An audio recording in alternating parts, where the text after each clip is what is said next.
Muito bem, vamos falar agora de esporte. Vamos para o site do Jornal Bom Dia, porque o Rally de Erechim lançou uma edição 2021.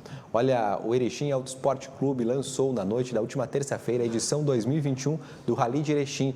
O evento neste ano vai valer pontuação para os campeonatos brasileiro e gaúcho de Rally Velocidade, sendo também que a etapa vai finalizar as competições nessa temporada. Em função da pandemia de Covid-19, o evento neste ano teve que ser transferido para dezembro, possibilitando assim que o público pudesse acompanhar as corridas. Dessa forma, o Rally de Erechim acontecerá entre os dias 9 e 12 de dezembro. O lançamento em um evento aconteceu no Galgo XP. Participaram a diretoria do Erechim Auto Esporte Clube, voluntários, autoridades e demais convidados. A reportagem completa sobre essa inauguração está no site jornalbomdia.com.br. Vale a pena você acompanhar. Vamos falar de esporte. O destaque do esporte de hoje é o Internacional, que acabou sendo derrotado pelo Juventude ontem à noite. Mas quem explica mais para a gente é o Eric Oliveira. Boa tarde, Eric. Muito bem, boa quinta-feira para ti, Leandro, e para todos que nos acompanham. O Internacional, na noite de ontem, enfrentando Clássico Gaúcho diante do Juventude, acabou sendo superado em uma atuação abaixo. O Internacional apático que viu o Juventude abrir o marcador, ampliar e não teve poder de reação, até marcou, mas acabou perdendo pelo placar de 2-1. Aquele embalo depois da comemoração e a vitória construída sobre o Grêmio, em uma atmosfera de preparação na estratégia, o Internacional levou a melhor sobre o seu rival, mas não conseguiu aproveitar o bom momento e dar continuidade para fazer uma sequência positiva e em busca daquilo que é o principal objetivo da temporada, que é a classificação à Libertadores de forma direta. Embora se aconteça ainda em fase preliminar da Libertadores, já é algo que a direção se apega. Pois bem, o Inter perdeu para o Juventude com alguns destaques positiva e negativamente dentro de campo. Alguns nomes, como por exemplo, Palácios, que foi, parece que, pegado pelo Diego Aguirre, colocado debaixo do braço. Não, eu vou confiar nesse garoto. E até agora o Carlos Palácios, que é um jogador de seleção, todo mundo fala sobre isso, que é um jogador de seleção chilena, mas no Internacional ainda não convenceu. E isso caberia uma discussão até muito maior, porque existem diversos casos em que jogadores brilham na seleção, não estou falando que esse é o caso, não acho que o Palácios brilhe na seleção, mas que dão um pouco mais certo na seleção e quando vão vestir a camisa do clube, por mais controverso que isso possa parecer, acabam não tendo o mesmo resultado. Há jogadores que parecem jogar mais pela seleção. Bom, o Internacional apostou no Carlos Palácios e que mais uma vez acabou não dando a resposta. Com o Paulo Vitor, que fez um gol contra e que defensivamente tem deixando algumas brechas, é algo que nós começamos a questionar. Porque muito se fala sobre Moisés, muito se critica Moisés, que é um jogador limitado, e que eu também acredito que tem as suas limitações, mas é um jogador que dá consistência defensiva, mas mesmo assim não acho que está no nível. E aí tu tem uma escolha do Paulo Vitor, é um jovem, acho que ofensivamente até é um jogador que tem um pouco mais de recurso do que o Moisés. Lateral esquerdo ou lateral direito, lateral por si só é uma posição que está imposta num sistema defensivo e precisa defender. Daqui a pouco pode ser que se faça uma cobertura com volantes, como o Diego Aguirre sempre faz, com uma linha de 2 volantes abrindo, mas o Paulo Vitor tem deixado a desejar e essa foi uma partida marcante. Marcelo Lomba, um jogador que muito foi criticado pelos próprios colorados, dizendo que taxado uma definição injusta para Marcelo Lomba, dizendo que era um jogador azarado e que não tinha potencial para defender a meta do Inter. Mais uma vez, assim como foi no Grenal, o Marcelo Lomba salvou o time do Inter. Eu aqui, diante dessa derrota, eu acho que o Inter teve vontade. Por mais que em campo tenha demonstrado um futebol apático, um pouco abaixo no nível. Não teve muita felicidade, não foi uma noite feliz. Eu não sei se dá para dizer que o Matheus Cadorini foi um jogador que participou, que fez gol, e é um nome que sai da categoria de base. Eu já falei algumas vezes do Matheus Cadorini. Ele vem para o time profissional do Inter para ser uma aposta. Eu diria que é uma aposta, porque ele tem muito futuro. E o Tyson, que eu falei ontem, mas o departamento médico acabou confirmando, o Tyson e a baixa, né? É um jogador que já tem uma certa idade, tem que ter bastante cuidado. O Diego Gui já vinha trabalhando, às vezes jogava um tempo só, jogava 60 minutos. Tem todo cuidado para um jogador como o Tyson, é pouco. Hoje é a principal liderança do Internacional. Mas, meus amigos, eu estou aqui com a tabela de classificação do Campeonato Brasileiro, porque essa derrota do Internacional, ela acabou congelando, dá para dizer congelando ou estagnando o Inter na 7ª colocação.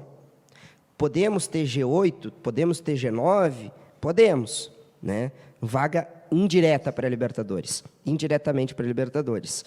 O Internacional está na 7ª colocação com 44 pontos.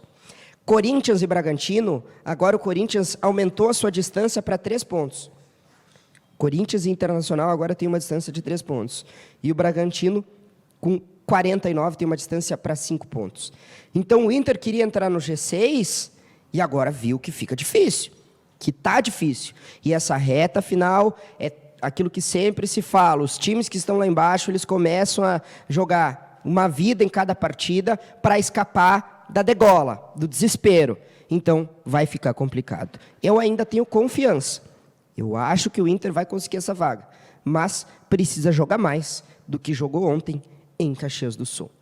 Muito bem, Leandro. Vamos falar sobre o Grêmio, porque o Grêmio ontem acabou perdendo. Sim, mesmo sem entrar em campo. E eu já vou dar continuidade ao que falava em relação à tabela do Campeonato Brasileiro. Porque o Bahia é o primeiro fora da zona do rebaixamento, tem 36 pontos. São 5. São 7 pontos de diferença. São 7 pontos de diferença. Então, assim, naquele primeiro momento, uma vitória do Grêmio contra o Fluminense, que deu aquele alívio, reacendeu a esperança. Mas a situação ela é tão desesperadora desse inferno que vive o Grêmio, que ontem até o Santos ganhou. O Santos jogava ontem. E o Santos ganhou a sua partida do Bragantino, jogando em Santos, em São Paulo, venceu o Clássico Paulista por 2-0. E aumentou a distância. Agora o Santos está em 13º colocado, tem 38 pontos. E aí já começa a se tornar difícil, porque quem é o adversário do Grêmio? É o Santos? É o São Paulo? Ou é o Bahia? É bom lembrar que o Grêmio ainda tem um confronto direto contra o Bahia, que vai ser disputado em Salvador. Então pode ser que seja esse o jogo da Batalha dos Aflitos. O fato é que o Grêmio ontem perdeu, mesmo sem entrar em campo. Tamanho é a dificuldade. Eu quero continuar falando sobre o Internacional, porque me chama a atenção o posicionamento da direção pós o Grenal, depois de todos aqueles episódios que aconteceram, e eu falo em relação à comemoração, a extravagar um pouco na comemoração, e o presidente Alessandro Barcelos, naquela ocasião, disse que queria aproveitar o momento, e que não conseguiu aproveitar contra o Juventude. E o vice-presidente de futebol do Inter, Emílio Papaleuzinho, ele tentou dar alguma resposta. E por mais que alguns gremistas possam dizer que o Inter entregou para o Juventude para prejudicá-lo, a direção do Internacional nem cogita falar do Grêmio. E o Emílio falou ontem na entrevista coletiva, vamos ouvi-lo. Não, eu acho que o Internacional não está devendo. O Internacional fez um grande jogo no Grenal. A torcida ficou extremamente satisfeita. O Internacional jogou muito bem. Hoje não fomos felizes dentro de um contexto de futebol. Agora, já foi referido pelo nosso treinador, nós tínhamos até hoje a segunda melhor campanha do segundo turno. Nós estamos a 4 pontos do 4º colocado no campeonato. Estamos no 7º lugar. A situação está confortável. Agora, o que eu devo registrar, e estranhei que não houve nenhuma pergunta nesse sentido para o nosso treinador, o que vocês acharam da arbitragem? É comum nós termos 5 substituições no segundo tempo, 1 minuto cada uma. um lance de VAR que leva 3 ou 4 minutos para a resolução, mais um carrinho movido a pilha, eu acho que entra no campo, vagaroso, mais uns outros 2 ou 3 minutos, tranquilamente era um desconto de um tempo acrescido de 10, 12 minutos. O juiz dá 5 minutos. Vocês acharam normal isso? Vocês que são especialistas? Não, não. E outra coisa, um pênalti clamoroso. Um pênalti em que o goleiro sai com tudo em cima do nosso jogador, exatamente depois de nós fazermos o primeiro gol aos 43 minutos. Nós não somos de reclamar de arbitragem. O presidente Alessandro já pontuou que há um descritério no nosso campeonato.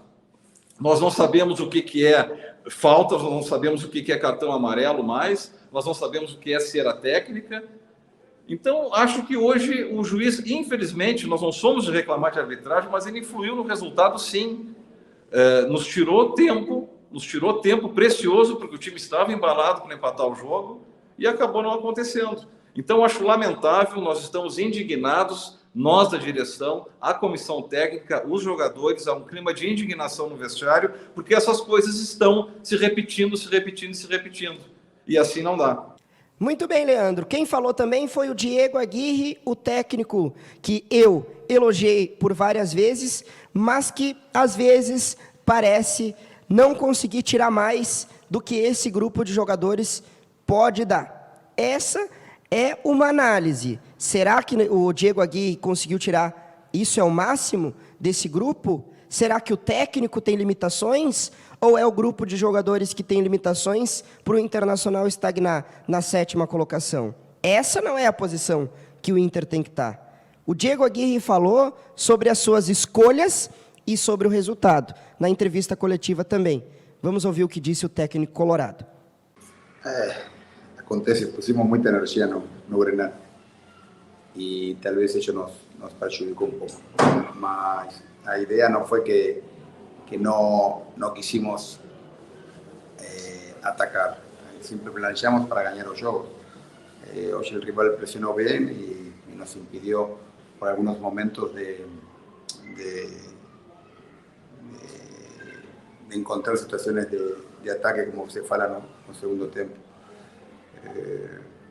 Fue un juego bastante equilibrado y les encontraron un gol, tal vez en una de nuestras fortalezas, que es a bola parada. Hoy hacía, no sé, tal vez una rodada entera, tal vez 20 jogos que no recibíamos un gol de bola parada.